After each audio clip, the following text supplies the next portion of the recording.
There was a lawyer once. His name was Francis Scott Key. He penned a song that I'm sure you're aware of. You've seen it. It's in most hymnals throughout our churches. It's called the national anthem. It is our song as an American. We go, however, to a ball game. We stand in our church services and we sing the words of that song, and they float over our minds and our lips, and we don't even realize what we're singing. Most of us have memorized it as a child, but we've never really thought about what it means. Let me tell you a story. Francis Scott Key was a lawyer in Baltimore. The colonies were engaged in vicious conflict with the mother country, Britain.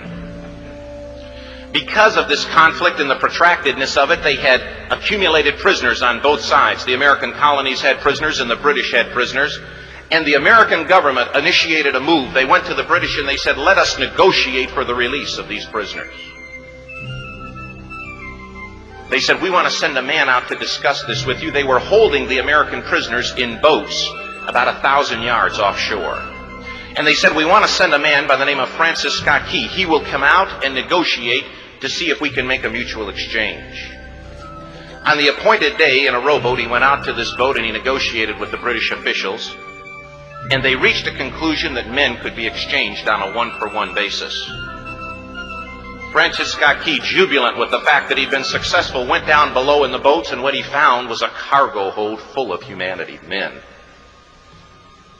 And he said, men, I've got news for you tonight. You're free. He said, tonight I have negotiated successfully your return to the colonies. He said, you'll be taken out of this boat, out of this filth, out of your chains. As he went back up on board to arrange for their passage to the shore, the admiral came and he said, we have a slight problem. He said, we will still honor our commitment to release these men, but it'll be merely academic after tonight. It won't matter. And Francis Scott Key said, what do you mean? He said, well, Mr. Key, he said, tonight we have laid an ultimatum upon the colonies. Your people will either capitulate and lay down the colors of that flag that you think so much of, or you see that fort right over there, Fort Henry? He said, we're going to remove it from the face of the earth. He said, how are you going to do that? He said, if you will, scan the horizon of the sea. And as he looked, he could see hundreds of little dots. And he said, that's the entire British war fleet. He said, all of the gunpowder, all of the armament is being called upon to demolish that fort. It will be here within striking distance in a matter of about 2.5 hours. He said, the war is over. These men would be free anyway. He said, you can't shell that fort. He said, that's a large fort. He said, it's full of women and children. He says, it's predominantly not a military fort. He said, don't worry about it. They said, we've left them a way out. And he said, what's that? He said, do you see that flag way up on the rampart? He said, we have told them that if they will lower that flag, the shelling will stop immediately.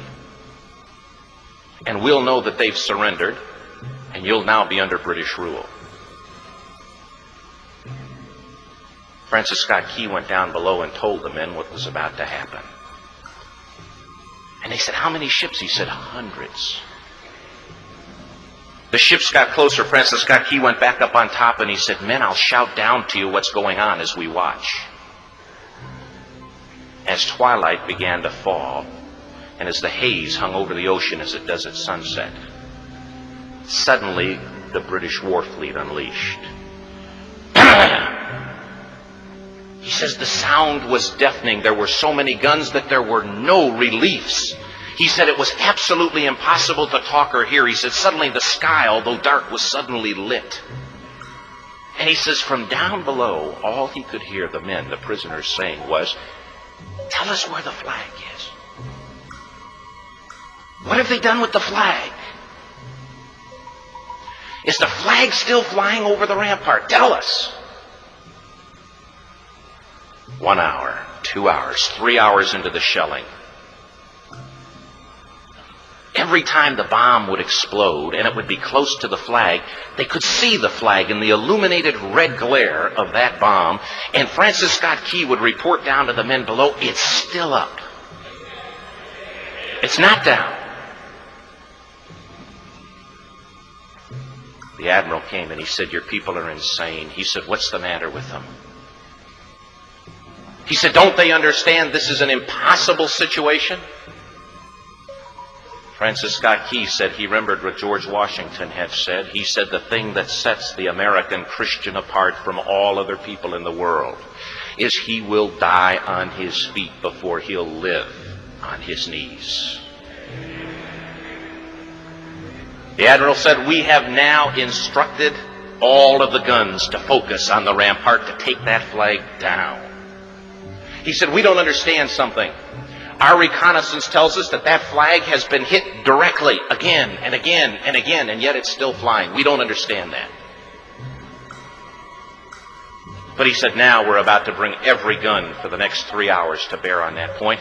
Francis Scott Key said the barrage was unmerciful. All that he could hear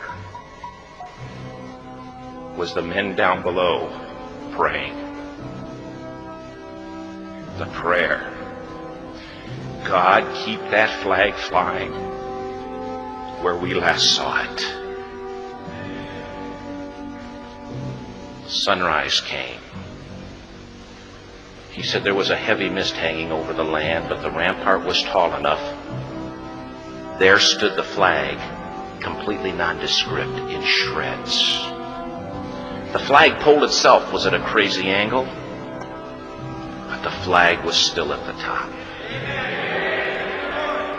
Francis Scott Key went aboard and immediately went into Fort Henry to see what had happened. And what he'd found had happened was that that flagpole and that flag had suffered repetitious direct hits. And when it had fallen, but men, fathers, who knew what it meant for that flag to be on the ground, although knowing that all of the British guns were trained on it, walked over and held it up humanly until they died. Their bodies were removed and others took their place. Francis Scott Key said what held that flagpole in place at that unusual angle were patriots' bodies. He penned the song, "Oh, say can you see by the dawn's early light what so proudly we hailed at the twilight's last gleaming. Or the rocket's red glare, the bombs bursting in air, gave proof through the night that the flag was still there. Oh, say, does that star-spangled banner yet fly and wave o'er the land of the free and the home of the brave?" The debt was demanded. The price, it was paid. Oh, say, can you see by the dawn's early light what so proudly we hailed at the twilight's last gleaming, whose broad stripes and bright stars through the perilous fight o'er the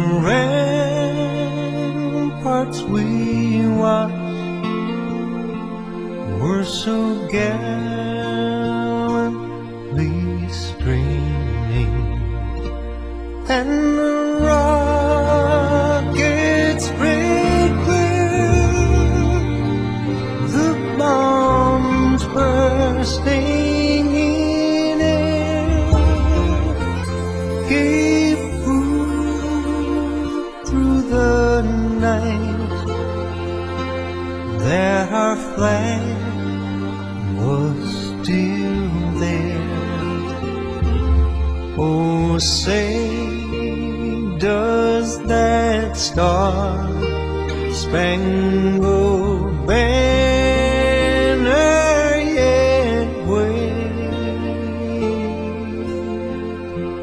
o'er the land of the free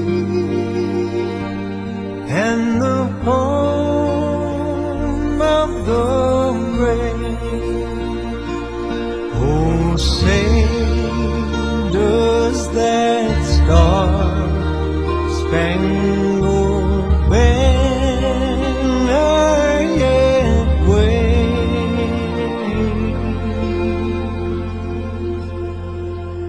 o'er the land of the free and the home of the brave?